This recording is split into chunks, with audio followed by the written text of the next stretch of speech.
let's talk about two things before we do. Let's talk about demographics, which you just started to get into, and verticals, which is something Duncan has talked about a little bit.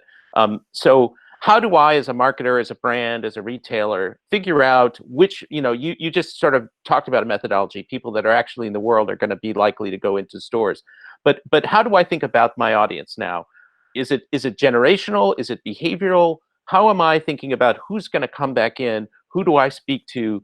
And how do I speak to them? Do I split the audience between e-commerce shoppers and in-store shoppers? Talk a little bit about that, both of you.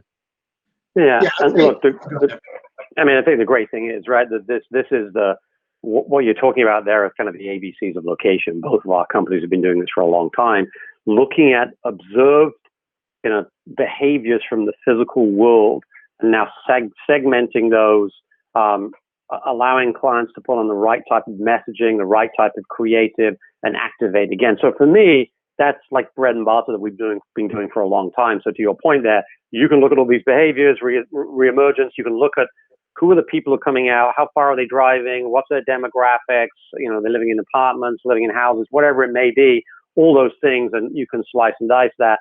I think for me, the other really interesting aspect here that you have to factor in, and it isn't specific about location, is just the overall economic impact here, right? If you look at this, concept of U.S. savings rate is now the largest since, I think, 1981, right? So you've got, for the first time, savings is reverse. And what this means is people are now saving money in a way they've never saved before because of this.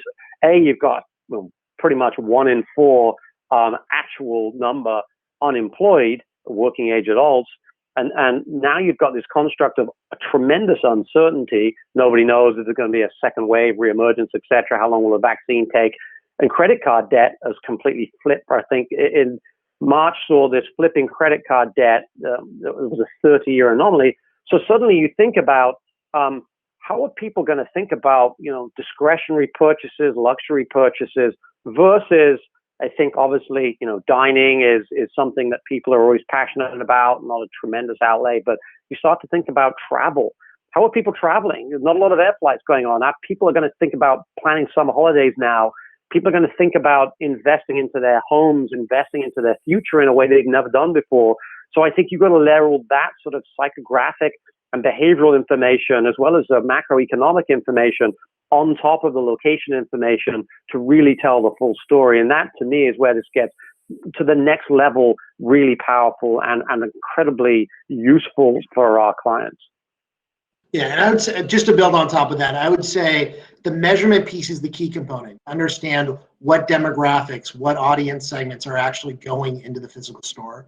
And what we're seeing is, as part of the reset, past behaviors aren't going to be as actionable because people have not gone into store locations for 2 months. So it is really, when we talk with our clients, it's about cost per visit to start. So is someone seeing an ad and are they actually going into the store? Because you have to almost consider it, these are all new customers for the next few weeks, for the next month.